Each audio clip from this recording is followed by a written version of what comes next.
Oh, you're amazing. You're amazing. Thank you. Thank you, Dean Traynor. Let's give Dean Traynor a big thank you for his great leadership of our school.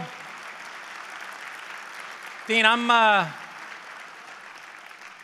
used to getting introductions as nice as that. That was very, very kind. Thank you very much. I'm lucky when people just get my name right. Suozzi is S-U-O-Z-Z-I. People call me Tom Suozzi, Tom Suozzi. When I was first elected as county executive in Nassau County, I was the first Democrat with the Democratic legislature since 1917. So this was a big story for Democrats throughout the country, and the Democratic National Committee held a party in New York City. Democrats from all over the country were there. President Clinton was there at the time. And my big moment came, and the New York State Democratic chairman got up and said, and the county executive from Nassau County, Tom Suozzi. So I looked at my chairman, my local guy, and I said, Jay, I said, President Clinton is here. If President Clinton gets up there and he calls me Tom Suozzi, I'm going to be known as Tom Suozzi by Democrats throughout the country from now on. So President Clinton gets up there, and he gives a beautiful speech, as he always does. He starts to introduce all the elected officials, and he never mentioned me at all. I said, Suozzi would have been okay. So I want to thank you. I'm really not used to that type of introduction, Dean, and you've done such a fantastic job with the law school, enhancing its reputation nationally. It makes all of us in this room look good. I think that half the people in this room probably couldn't get accepted to the law school today. But let's thank the Dean again for his great leadership.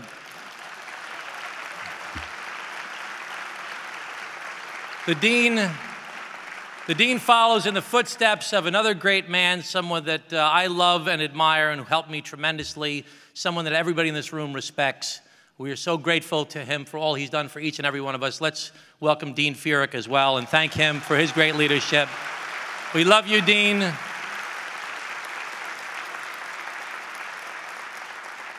And I want to also recognize and thank the MC for the U2 concert yesterday, Father McShane, for everything he does for the university. I really would like to meet Bono. And Father O'Hare is here as well. He was the president of the university when I was in school. Father O'Hare, thank you so much. Now, he's a man who can give a great speech. What a wonderful speech maker Father O'Hare is. You think about it, O'Hare, McShane, Furyk, Traynor, doing a real good job with diversity, guys. Really breaking it up a little bit. I'm very humbled by the opportunity to speak here today. When Dean Traynor called me up, I said, Dean, I've looked at the previous speakers you've had. I'm not worthy of this. He said, well, we all thought it would be great if we could get our keynote speaker to be someone who, of course, is an attorney, someone who's in public service, someone who's acquitted themselves well in public service, someone who may have run for statewide office, for example, governor of New York State. Even if they didn't win, they are being talked about as being a potential governor once again. And I said, Dean, I'm very flattered. He said, yeah, we couldn't get Andrew Cuomo, so we thought we'd ask you. Now, he's not a Fordham graduate, I want to point out. Speaking of diversity, John Costantino, thanks for breaking it up, getting another Italian-American in the crowd here today. John Costantino is a great man who's done great things for not only the law school, but the university as well, and a whole host of other public service enterprises. And we're very grateful to you, John, for making us all look good. You'll hear more about John in a second, but there's an old saying, it doesn't matter what you say, it matters what you do.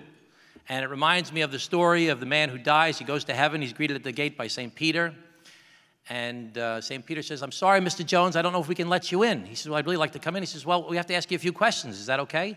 He said, of course, I'll answer any question. He says, what have you done in your life to serve other people? He says, well, I attended religious services every week. I prayed all the time. He says, great. He says, but what have you done? What have you done to serve others? He said, one time a man was asking for money on a street corner. I gave him 50 cents. He says, excellent, wonderful. He says, what else? He says, one time I bought a sandwich. The sandwich cost me $1. I only ate half the sandwich. I had 50 cents worth of sandwich left. I gave it to someone who was hungry. He says, excellent, wonderful. He says, what else? He says, that's it. He says, your whole life, 50 cents to one guy and 50 cents worth of sandwich to another guy? He says, yes, can I come in? He says, well, we got to go check. He goes up to God. He says, God, we have Mr. Jones. We lost the record. He says, you lost the records again? He said, did you ask him the questions? He said, yes. And what did he do? He tells him what he did. God says his whole life, 50 cents to one guy and 50 cents worth of sandwich to another guy? He says, yes, Lord, what should we do? He says, give him back his buck and tell him to go to hell. Is that okay, Father O'Hare? It doesn't matter what you say, it matters what you do. You know, the previous speakers here have included former mayors and governors and senators, and one of my heroes, John F. Kennedy. And President Kennedy once called himself an idealist without illusion. What a challenge to hold on to your ideals and try and get things done in the real world. I think I've always been an idealist. I was raised to believe in the honor of public service. As a young man, I was actually mocked by my peers for being naive and too much of a dreamer. I was often warned that things would change once I had to live in the real world. In my law school application, I wrote, "The real world's not something we must simply face. The real world is something that we as free men and women must actively create." But prior to joining the Fordham family in 1986, I had really never applied my idealistic energy. I had been a mediocre student.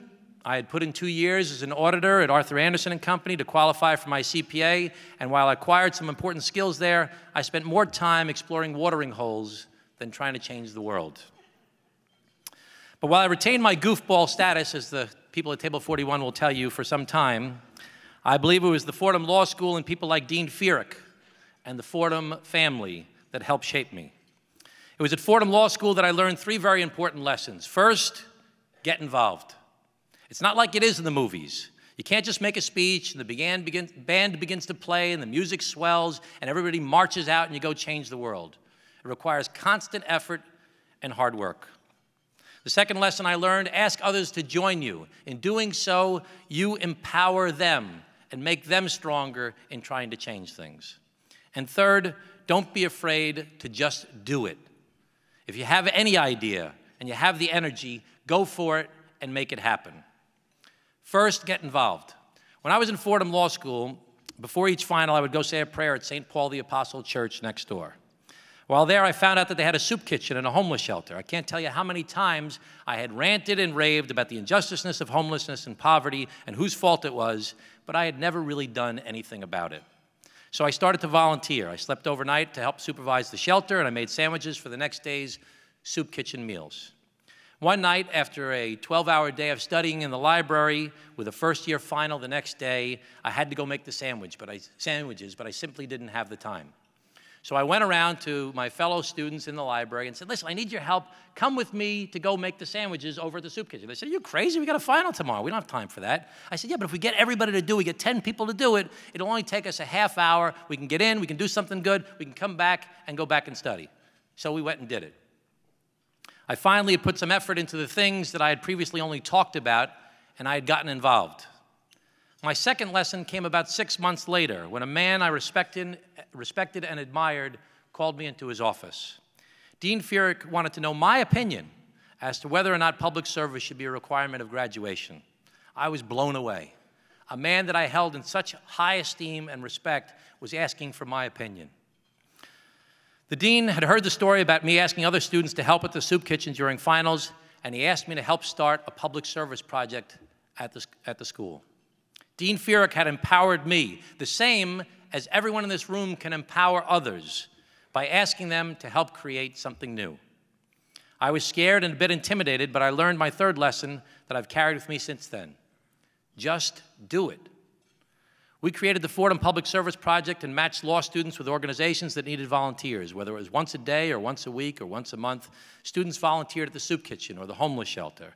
They visited homebound elderly or held AIDS babies in the hospitals or taught children to read. A classmate, Jay Sullivan, started a student-sponsored fellowship. I helped prepare the incorporation papers. Students who, like me, were working at big firms over the summer would donate 1 day of their salary towards the student-sponsored fellowship to pay for stipends for our peers who did public service work over the summer. Get involved. Empower others to join you, and just do it. You can truly make positive change in your community.